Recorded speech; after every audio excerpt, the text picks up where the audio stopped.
का कार्य है।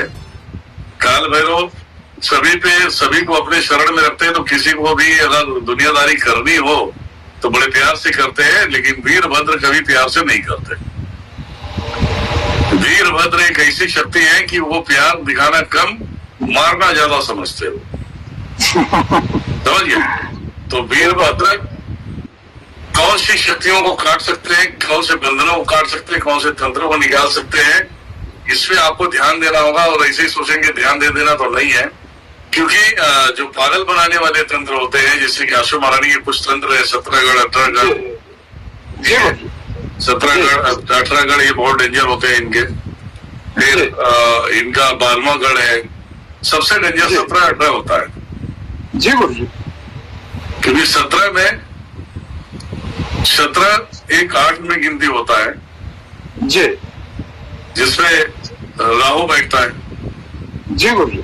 राहु केतु दिशा में पागल बनाता है जी। 18 गढ़ में ये अर्थ होता है कि 9 ग्रहों को भी वो मूर्ख बना देती है जी, समझिए। तुम्हारे आगे बढ़ने का जो तरीका है, जो तुम आगे दुनिया में आगे बढ़ सकते हो जी, उन्हें ही वो पागल बना देती, जो उनको भी तुम्हारे पास नहीं आने देती। दिमाग काम करना बंद हो जाता है जी गुरु जी। और 8वें में वो खुद बैठती है जी। ये सब गढ़ों को लगाने से आदमी पागल हो जाता है। जब आप देखते हो रास्ते में घूमते रहता है, उसे बोलेंगे सेक्रेटरिस्ट के पास लेके जाओ, वो भी कुछ नहीं कर पाएगा जी। वो देखो रास्ते में कोई चीजें उठा के खाएगा, कचरे से निकाल के खाएगा, वो सब 17, 18, 13 ये सब गढ़ बैठते हैं उसमें। और ऐसे चीजों को काटने के लिए 2 शक्तियां लगती है, उनमें से कुछ राहत देने वाली चीजें हैं, वीरभद्र काट देते हैं जी।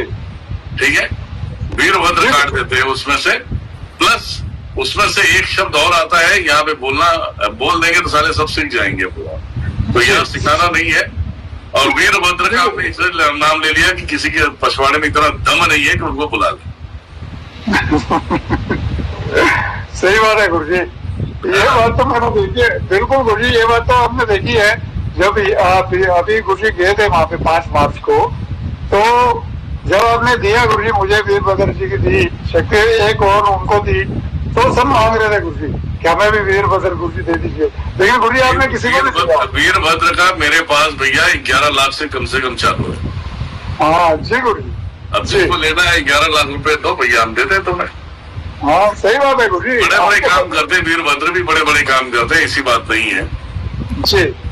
उनका एक चीज है कि अगर तुम्हें बड़े चीजों को निकालना है, गुलाब का इत्र लगाओ सीक्रेट जी गुरु जी, उसके ऊपर से उतार के साइड में रख दो जी, तब खत्म जी गुरु जी। समझ गए। तो वीरभद्र वो है, ऐसा नहीं कि वीरभद्र दुनियादारी है या जो कुछ भी है, वीरभद्र है जी। अब मेरे कई जन्मों तक इनकी शक्ति मेरे पास नहीं थी, सिंपल सी बात है जी गुरु जी। आज मेरे पास बहुत सारी शक्तियां हैं जो छीनी हुई है जी। मेरे पूर्वज, जो इस जन्म के नहीं, पूर्वज राम युग के जी।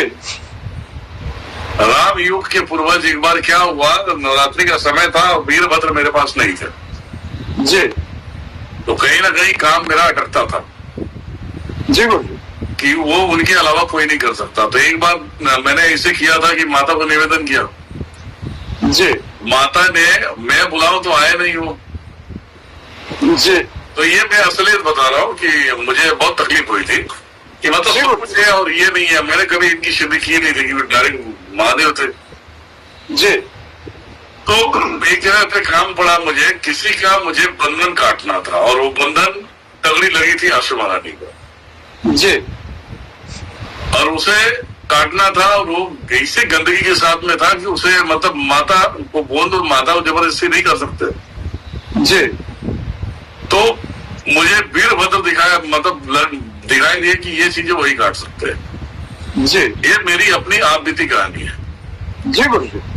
ये है बात 2021 की जी।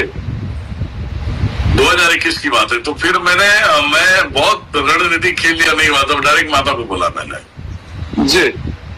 माता को रूप चेंज करते हुए देखा मैंने, जो दुर्गा माता से पार्वती बन के महादेव के पास गई। जी महादेव को बोला कि अभी कुछ क्षण के लिए वीरभद्र को भेजो। जी तो वीरभद्र माता पार्वती स्वरूप में गई और वीरभद्र वहां से आए, क्या करना है? जी मैं बोला ये काटना, और गए 1 मिनट भी नहीं लगा, धान फूट करके कट कर दिया।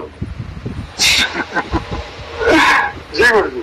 कट कर दिया, कट करके फिर रिटर्न गए। वो भाई साहब चढ़ावा भी नहीं लिया अपना, जो लगता है उनको भी नहीं लिया, बस माना आदेश था। तो मेरे अंदर इसे चलते रहा कि यार ये बहुत ये मतलब तगड़ी चीज तो है, लेकिन अब क्या करूं, मुझे मेरे पास नहीं है। जी तो ऐसे ही एक बार आश्रम में बैठे थे, ऐसे बहुत सारे शिष्य थे मेरे, बहुत बैठे हुए। जी गुरु जी। तो रात के टाइम पे करीब कुछ नहीं तो बज रहे थे 2:30 बज रहे थे। जी बादलों में मेरी नजर चलती, बादलों में मुझे बहुत सारे लोग दिखते हैं। जी आपने देखा होगा बादलों से ही मैंने फोटो भी क्लिक करके मैंने यूट्यूब पे कम्युनिटी गाइडलाइन पे डाला है। हाँ जी गुरु जी, डालो। मैं डालता हूँ, जो चीज दिखता है मुझे मैं रिक्वेस्ट कर लेता हूँ, थोड़ा दिख जाना, बस थोड़ा ही, बहुत ज्यादा नहीं, है ना, ऐसे। तो 7 ऋषियों को देखा मैंने वहां पे जी, और वहां पे मेरी सबसे बड़ी परीक्षा थी। जी आदित्य कहानी बता रहा हूँ, जिसे सुनने में आप सभी को मजा आएगा और हाँ थोड़ा जी गुरु जी, तकलीफ भी बिल्कुल होगी। बताइए। नहीं तो मेरी बताइए। नजर गई तो मैं, एक शिष्य था मेरा जो जिसको दुर्गा माता की दृष्टि दी थी मैंने। जी तो मैंने बोला जरा एक काम कर, मैं दूसरा काम करता, देख जरा उधर क्या है, मतलब क्या चल क्या रहा है, ये मुझे क्यों देख रहे हैं लोग, ऋषि थे। जी तो उसने देखा, बोले आपको ही देख रहे हो। मैं साइड में छोड़ के मैं गया वहां पे, फिर मतलब एक होता है ना, सोल अपने आप कनेक्ट हो जाती है, चले जाती है। जी गुरु जी। तो मैंने वहां गया, जय माता दी बोला मैं बोला आप इस तरीके से अगर मुझ पे अगर दृष्टि डाल रहे हैं, या तो मेरी कोई कमी होगी, जी या तो मैं गलत कर रहा हूं। जी तब उनमें से सभी लोगों ने जवाब दिया, नहीं खुद अच्छे कार्य कर रहे हो, जिससे हम प्रसन्न हैं। जी और नवरात्रि का दिन चल रहा था, जी गुरु जी। जिससे हम बहुत प्रसन्न हैं। जी मैंने बोला इसका कारण क्या हो सकता है? बोले खुद भी देख सकते हो, जी खुद भी देख सकते हो। तो फिर मैंने खुद दिमाग लगाने वाला, मैं इतना मैं नहीं, क्योंकि बहुत सारी चीजें हैं अभी, तो आप ही बता दें तो सही है। तब उन्होंने बोला कि एक ऋषि का नाम लिया, और ऋषि का नाम लिया, ऋषि जो है कि अब बहुत बड़े ऋषि, जी गुरु जी। और वो थे व्यास जी। जी बोले इनकी आप हमारी मतलब हमारी कुल से ही हो आप, और अच्छा लगा कि जो पद्धति पे पहले चल रहे थे उसी पद्धति से आप चल रहे। जी बोला ये तो मुझे नहीं मालूम, 2017 में आया हूँ, जो भी है ऐसा कोई बात नहीं। तो मैंने प्रणाम करके निकलना चालू किया वहां से, तो उनका बोले रुको जी। बोलिए, एक चीज देना चाहता हूं मैं बोला भैया कौन सी चीज? तो बोले वीरभद्र दे रहा हूं मैं, जी अभी इसी क्षण जाएंगे आपके साथ। जी सुबह में मंत्र इसका जैसे भी आप बनाओगे, उसमें एक माला सिर्फ जप कर लेना है, वो तुम्हारे पास आ जाएंगे। मैंने बोला अच्छी बात है। तो भैया रात में सोया ही नहीं, सुबह पहले ही नहाया, क्योंकि मुझे चाहिए था। तो रात में सुबह उठ के नहाया, जाके भैया बैठ गया जब पे, एक माले की जगह पे 51 माला कर दिया।